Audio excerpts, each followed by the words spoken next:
And pieces are what can sometimes be missing from the puzzle that has become an alcoholic's game.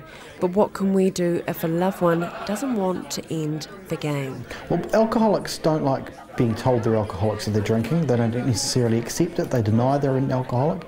So you've got to be careful about how you do it, but you do need to be quite upfront with them. I mean, you need to not hide it from them or help them believe that there's not a problem. Pointing out people's behaviour is very good, but also you can look at the AA website, get some literature, or even talk to a doctor or some medical professional and just say, look, this person might be an alcoholic, or just encourage them to ask questions themselves. The thing that helps a lot of alcoholics is just being told they might be drinking abnormally. One of the tragedies of alcoholism is that it not only can affect a family, but it also can infect a family. Many believe that the disease is hereditary. I'm Pauline, and I'm an alcoholic, but very much an example of how this can be an hereditary disease. I know back as far as my grandfather, who didn't come into recovery, but I remember his alcoholic habits. He made us laugh, strapping his crutch to the bar of his bike and biking off to the pub every day to quite an elderly age. My mother was a drinking alcoholic. She was always controlled and elegant, or so it seemed to us. Alcohol seemed therefore to be a good thing. Mum had 30 years of sobriety through recovery in AA when she died at 95. Yet even with that example in front of me, I didn't see my own problem until 5.5 years ago. I have 3 children I've brought up, 2 of whom are in recovery as alcoholics, and my boy drugs too. I have 2 grandchildren. One at 18's had over a year of recovery. At least we're proud of 12 grandchildren altogether, but 2 involved with alcohol. And one at 16, looking as though there is going to be a need for him to come into recovery, to go without that first drink. Jenny is a mother of 4 beautiful children, 2 of whom were born in her sobriety. Jenny reflects on a typical day in her past world that was controlled by alcohol. I would wake up in the morning, still with the effects of the alcohol from the night before, full of the fear and the dread of the day that was to come.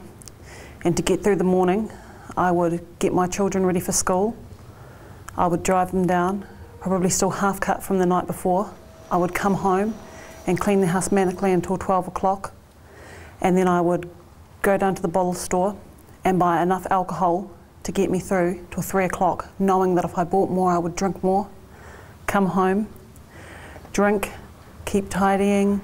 If I had a mother's group, I would do that.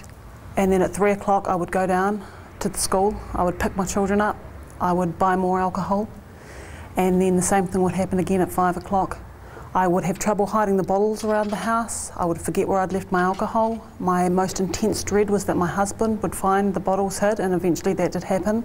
And then I would keep on drinking up to a 1125 of vodka in a day until I would pass out in bed at night at 9 or 10 o'clock, and then the whole thing would happen again the next day. I could not cope with any part of life. I couldn't cope with the thoughts and the feelings that were coming up, and alcohol was the only way that I knew to quell that. And in the end, having had said that my alcohol consumption increased that much, it stopped affecting me, and my life just went on until one day I had had enough. I had had enough, and this was not the life I wanted for me and my family anymore. If you have an issue with alcohol and you want a way out for once and for all, I have a solution, and that solution for me has been AA. So it infects families. Is anyone exempt from the disease? Does it only affect certain people? Well, an alcoholic basically is anyone who can't control their drinking, and it's affecting their lives or lives around them. So it can be anybody. We've had, in America, there's quite a lot of 12 and 13-year-olds in AA, and even younger. In New Zealand, we've got a lot of people in their early teens in AA, particularly in Auckland. It can be older people, younger people, any race, any age, anything really. It can be anybody. The trick is people who can't control their drinking. We've acknowledged we have a problem, so what is the first step? Go to a meeting or find somebody and talk to them from their website or the answer phones. Talk to someone or just come along to a meeting and have a look. There's a lot of stuff on the website that can tell you a bit about it, but the really important thing is that you need to just sort of make a decision to have a look and just see if it's you and if it might be something that can help you. I'm so grateful that I have the life that I have today. Life is good, and so good, and the wonder of it now is it's not going to fall to grief. I'm extremely grateful to Alcoholics Anonymous.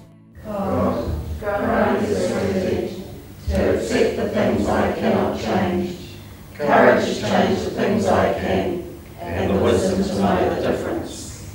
Keep coming back, it works if you work at it.